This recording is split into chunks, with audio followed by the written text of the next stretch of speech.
The Nafta negotiations are reaching a critical point, and as we've been seeing here in Canada, we are really on the losing end of the negotiations. Unfortunately, as much as we want to hope that things would get better, they've only gotten worse. Recently, it's been discovered that Mexico is coming to an agreement with America when it comes to NAFTA. Now, why this is a critical situation is because in the beginning, when Donald Trump was elected and it seemed that NAFTA was going to be renegotiated, Justin Trudeau, the Prime Minister of Canada, ended up stating about how he was going to stand with Mexico and sort of have a two-pronged attack against Donald Trump. It was in Trudeau's mind, it was a way of being able to have extra strength while at the table. However, it turns out that this was a mistake. We now know that Mexico is reached an agreement with NAFTA, and they're waiting for Canada to sign on. Trudeau's decision to virtue signal has really bit the Canadian people in the ass. In the beginning, Mexico was the main target, and Canada was seen as a secondary player. We should have taken this time in order to negotiate our own NAFTA agreement, but instead, Trudeau decided to stand with Mexico, but they have refused to reciprocate. At first, there was just a few specifications that had to be worked out with Mexico, which Canada sat those talks out, which was a mistake. Since we're discussing the NAFTA agreement, Canada should have been involved in every step of the negotiation, but Justin Trudeau willingly sat out the Canadian people and our government in order to let Mexico and America talk. Once those were ironed out, the Mexicans and Americans began discussing the next steps of the NAFTA agreement until we're at the point where we are today, which is that Donald Trump and the American people are prepared to sign an agreement with Mexico. This has been a failure on Canada's part, and this has been a bit of a betrayal by Mexico.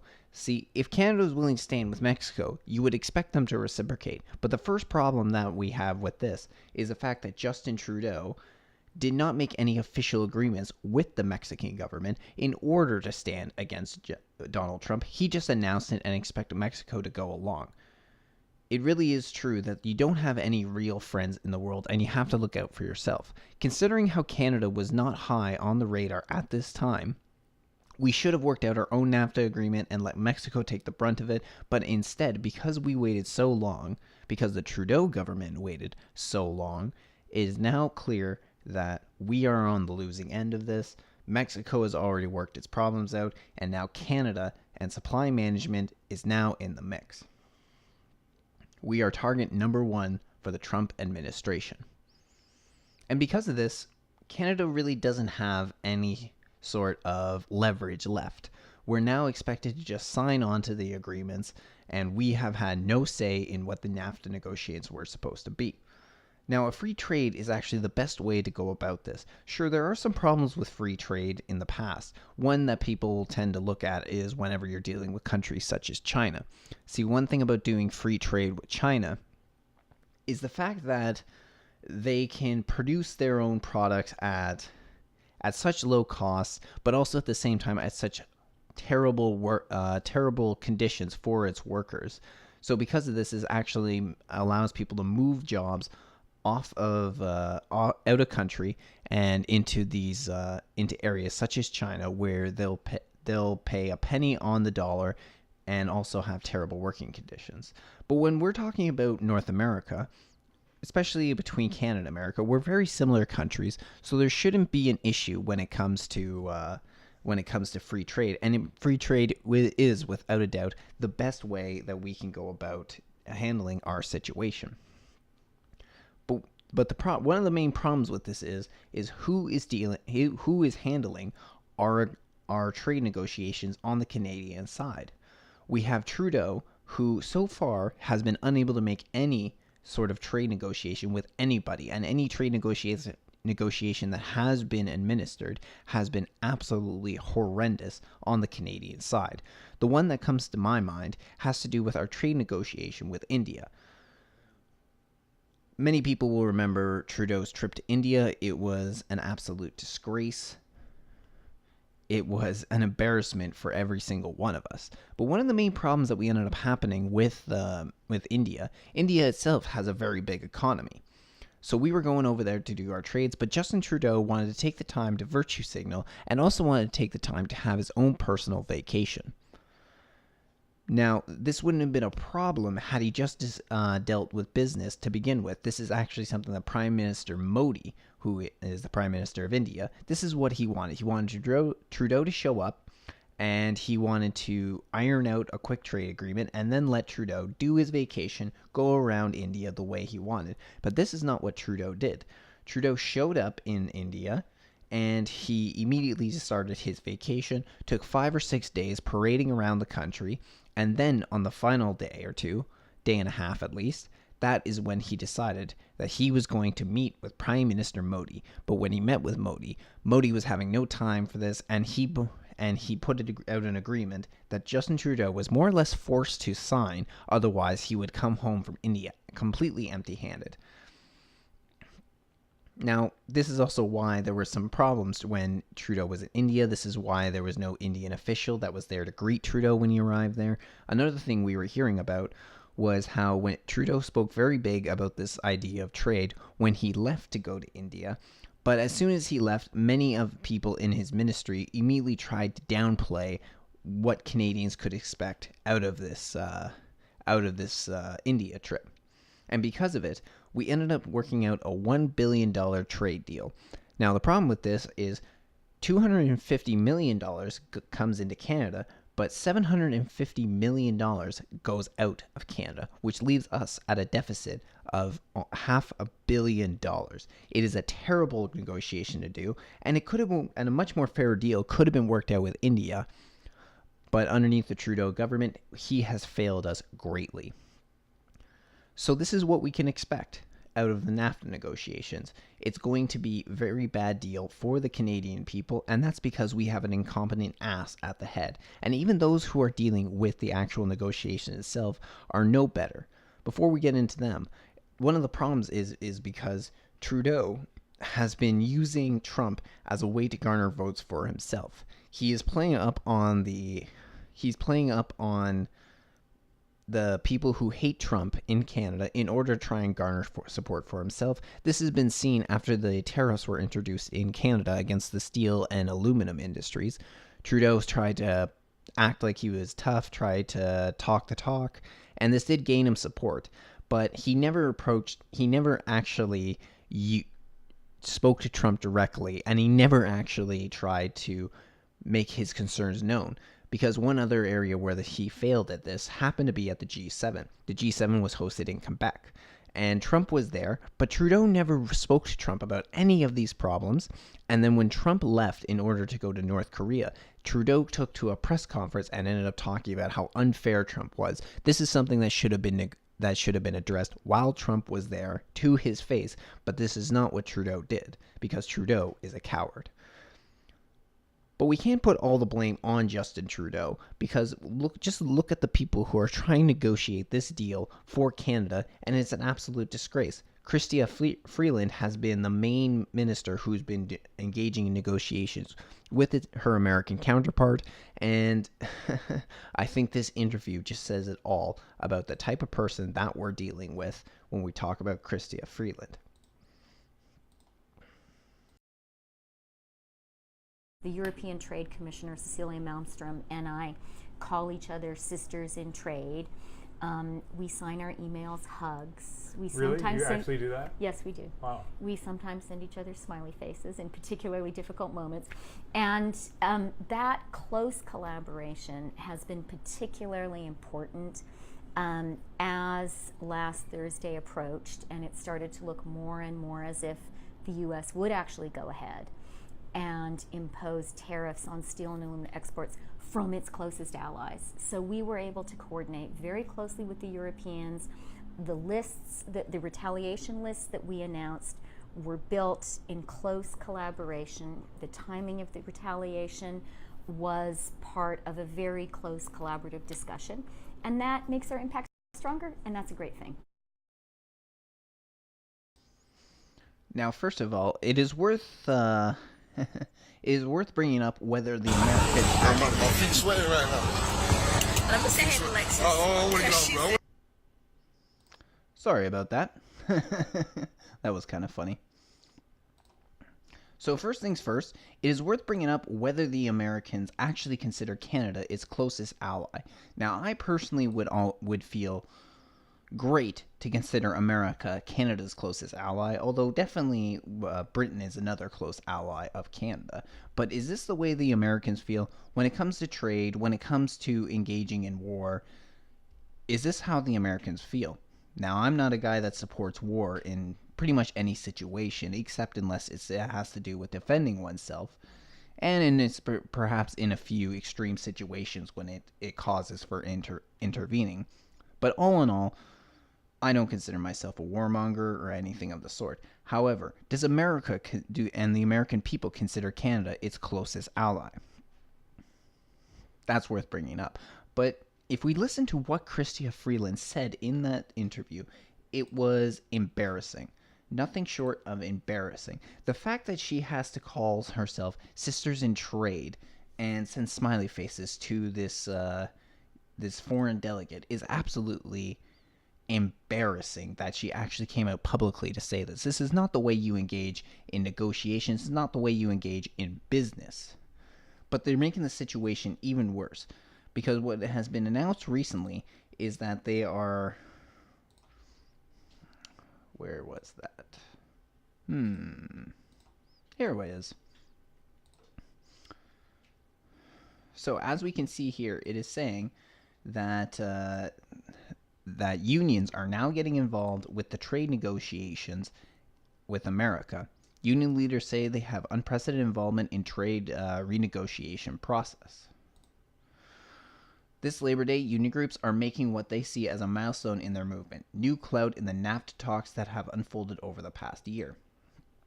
While much has been said about the declining power of unions, labor groups say they're playing a crucial, unprecedented role in the negotiations. The Liberal government has brought in union leaders as well as various industry sector stakeholders to hear broad perspectives on how best to improve the 25-year-old trade pact. I can't think of any trade agreement ever where Labour has played any sort of active role, said Jerry Diaz, national president of Unifor, Canada's largest private sector union which represents the auto workers. NAFTA has been a game changer for the labor movement and how working class people are treated as it relates to trade.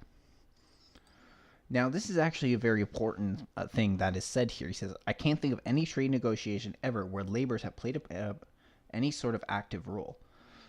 Of course not, because when you're talking about trade, you want to have member business people who are actually involved in trade negotiations because they understand how the business world works. And this is what trade has to do with. It's a business.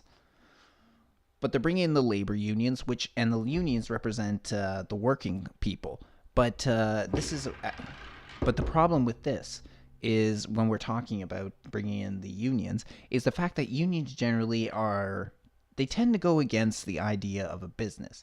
Now, while we want to have a fair and equal business for the workers, well, we want to have a fair and balanced workplace for the workers. This is not an area where the unions should play their part yet.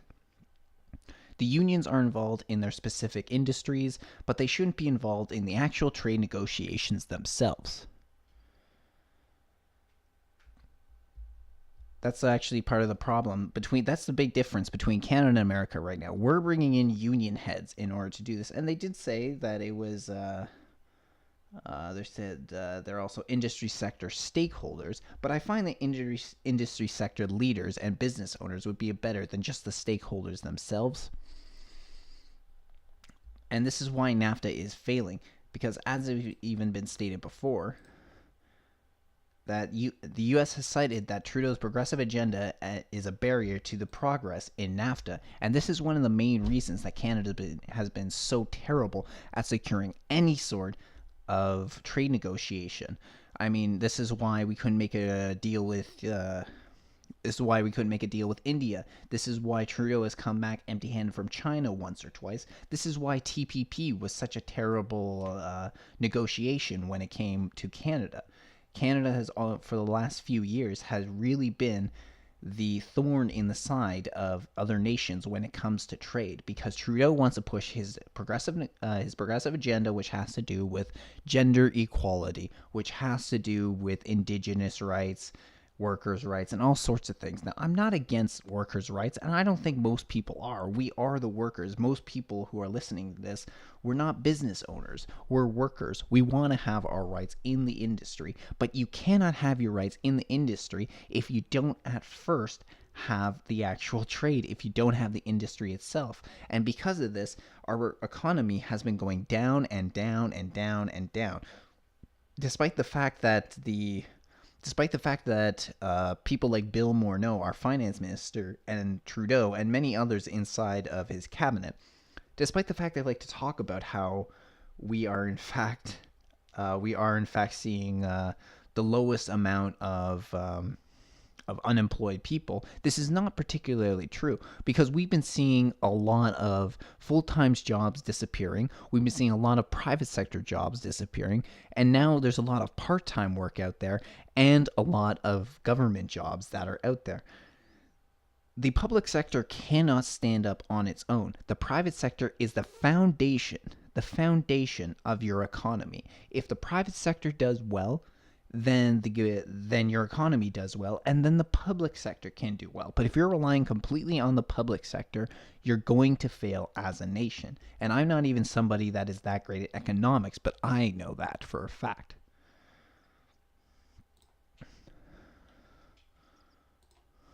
So as it says in here, Justin Trudeau's progressive trade agenda. 1 second. The insistence on including gender parity and Aboriginal issues in trade negotiations with the United States is being cited as a barrier to progress by senior figures in the U.S. administration, according to people familiar with the matter. Donald Trump's top deal makers are said to be complaining that Canada is not negotiating, and that, in the event of a collapse of the North American Free Trade Agreement, a bilateral deal with Mexico might be easier than one with Canada because it is willing to be flexible on U.S. content requirements. This is the other danger that we're seeing with NAFTA. While many people are saying that Trump cannot make an actual agreement with Mexico without Canada signing onto it, maybe this is true for NAFTA, but that doesn't stop the U.S. and Mexico from signing onto a trade agreement with each other. Maybe it's not called NAFTA, but they can make a trade negotiation without consulting Canada.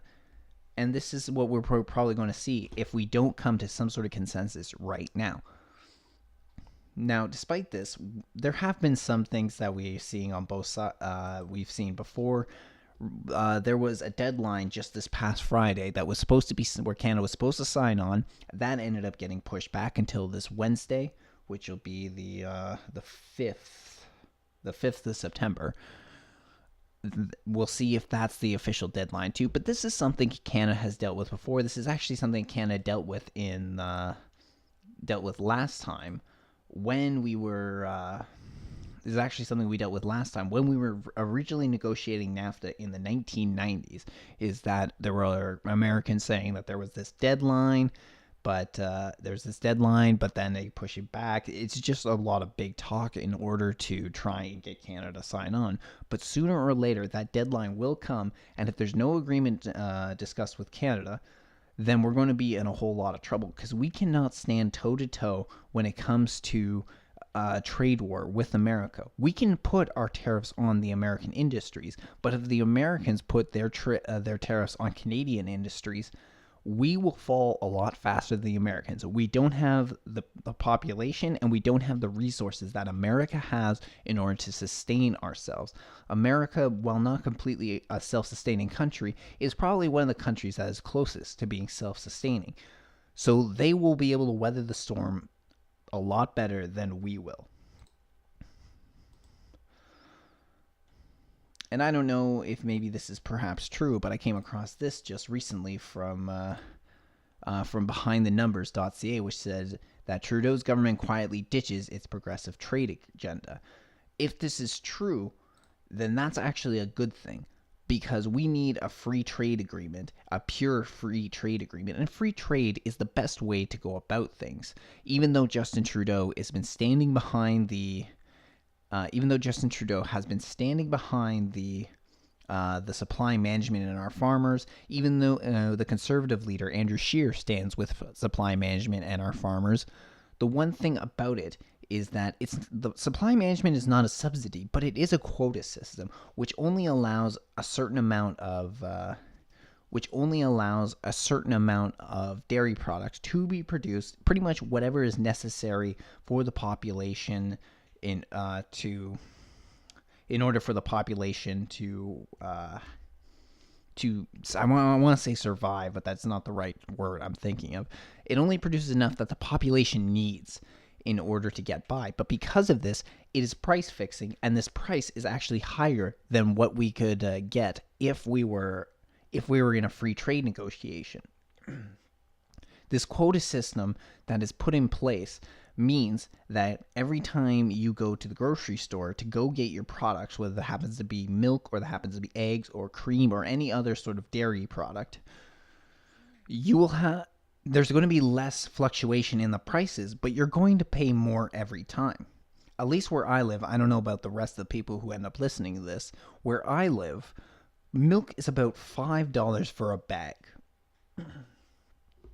But if we were dealing in a more free trade, then we could actually have milk that was cheaper from the Americans, or these farmers could produce more than necessary.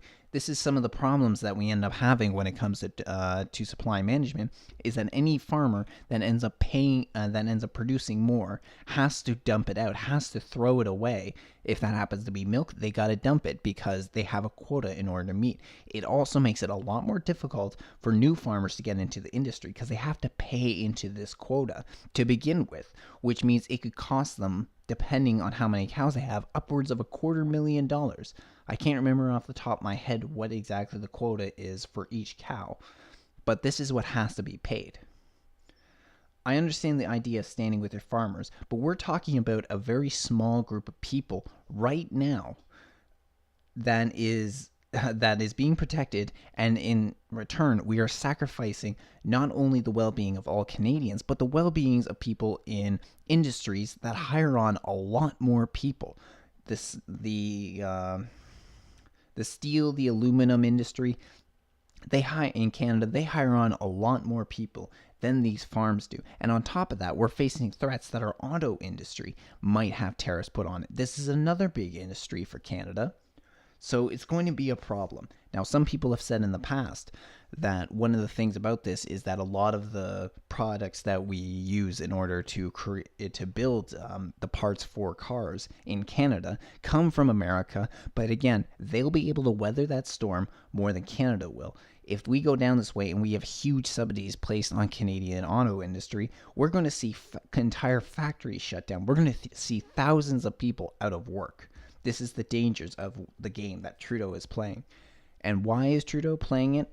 For votes. He's banking on the idea that people in Canada don't like Trump, or at least those voters in Canada who don't like Trump, to try and give himself a popularity boost, to try and make it seem like he's being tough on America, even though he's being the complete opposite. He's just being a little bitch to America, and he can't come out front and say it. So there has to be a big change when it comes to Canada in how we negotiate in the Nafta deals. Now, not everything is one-sided, of course. Not everything has to do with it's Canada's fault and that's it. No ifs, ands, or buts. Some of the problem that we are seeing has to do with some of the problems we have to do is how hardline Trump can be. Because there was even a report recently where Trump was saying he was going to give no concessions on Canada. There has to be concessions on both sides. And actually, we can see that right here. Let me just get this centered. Okay. Senior White House officials say they are moving forward with a new deal on NAFTA. Friday was the Trump administration's self-imposed deadline for reaching a new deal. The White House announced earlier in the week it had reached a so-called understanding with Mexico. But on Friday, negotiations between the U.S. and Canada appeared to break down. Earlier in the day, the Toronto Star reported off-the-record remarks the president made during an interview with Bloomberg News on Thursday. In those remarks, Mr. Trump reportedly said the new trade deal would be, quote, insulting to Canada. President Trump slammed the publication of those remarks on Twitter Friday, but didn't deny, saying, he added, at least Canada knows where I stand. CBSN political control.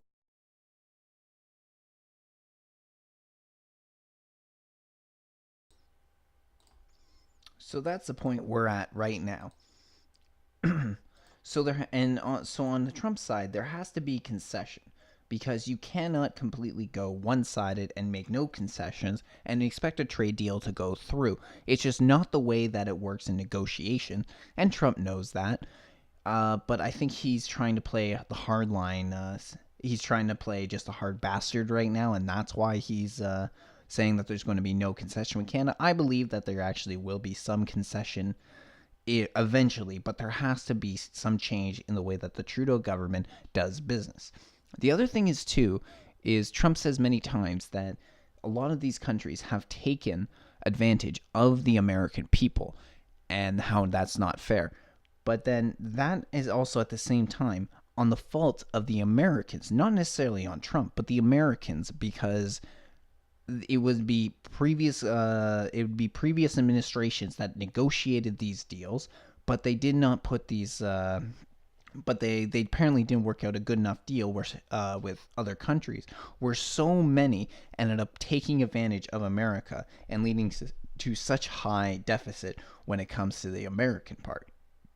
So that would actually be a failure on the American side of negotiations, because otherwise they would have negotiated for something that would have led to a more balanced trade, rather than one that was so slanted against the Americans, especially for how much the Americans bring to the table.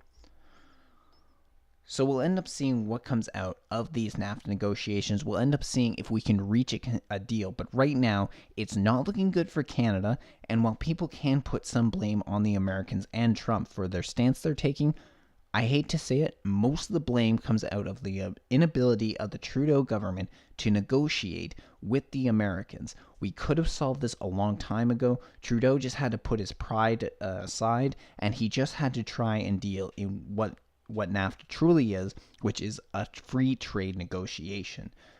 Something like supply management, that is a protectionist thing to do. And there's certain other industries that Trump is clearly not happy with. But we could have worked these out, but we waited too long. Trudeau took too hard of a stance against Donald Trump, and now we're in this situation. And a lot of Canadians don't like Donald Trump. In fact, maybe some people who listen to this don't like Donald Trump. But the point is he is the president, and we've got to work with him. Otherwise, we're going to get stomped underneath the giant American economy, because Canada can't sustain itself the way that the Americans can. Well, thank you all for tuning in to the True North Report. I'm the Knucklehead, and we'll be back soon, and hopefully we will have a better trade ironed out with the American people.